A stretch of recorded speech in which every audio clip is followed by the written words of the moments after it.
Hello and welcome back for a new review. Today we're going to take a look at the Mego George Taylor or Astronaut Taylor.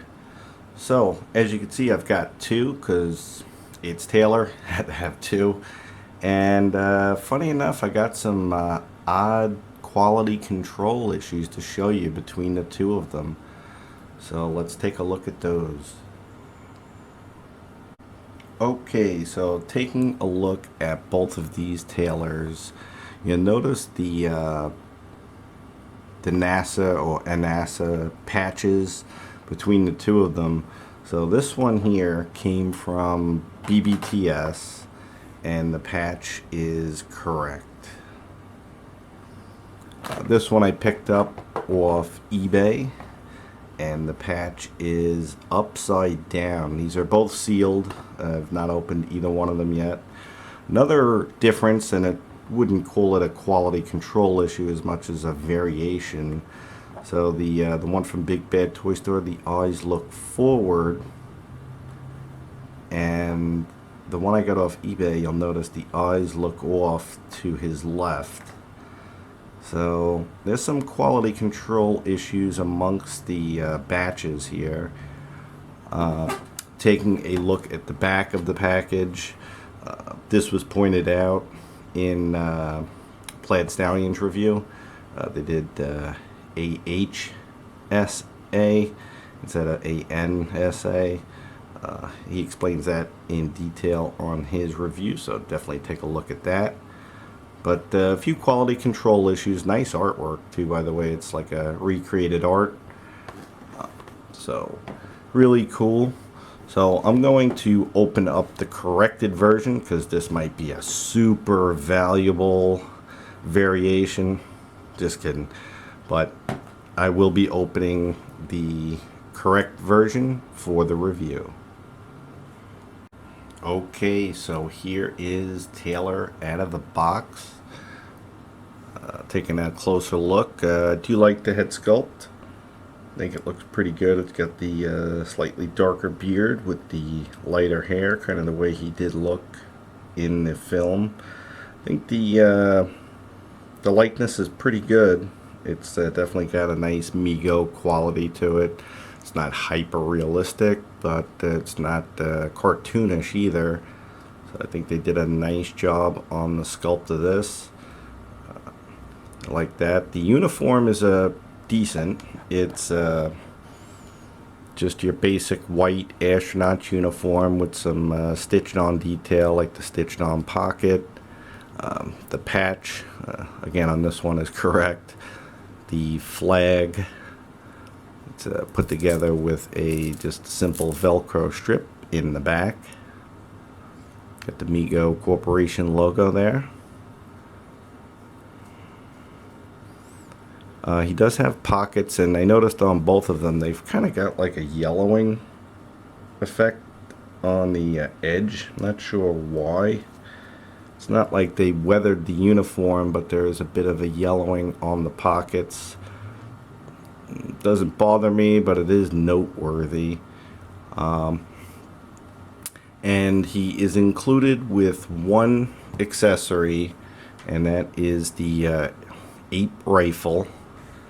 Same one that came with the soldier. And while it's a nice accessory and I do like it, I feel that there is a kind of a missed opportunity here. I believe that if you're going to have two Taylors, one should be with the rifle, and the other one that comes in this astronaut suit, as is shown, should have the backpack. So I think that was a missed opportunity because he doesn't really get the rifle until he's in his rags at that point. So I think that was kind of a misstep on their part.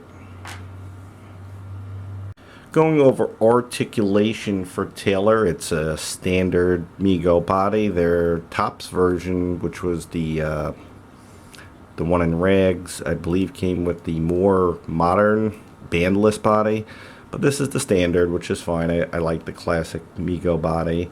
Head turns left and right, arms are on a swivel so it can go out, in, 90 at the elbow, hinge and swivel at the wrist. It's on a waist joint, so you can lean forward, back, side to side, and pivot. Hips go forward, back, out to the side.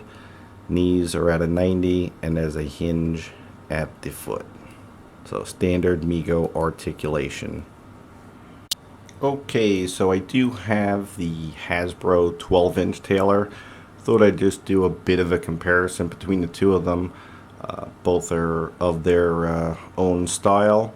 So the Hasbro one is on the older, clunkier Hall of Fame style body, so it's not an ideal body. The Mego body is actually probably a bit better posable because you can never get the snap knees to a full 90.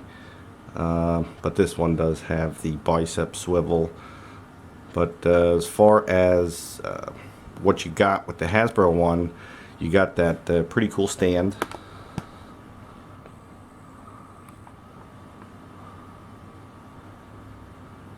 Uniform is pretty much the same, slightly higher quality than the Mego.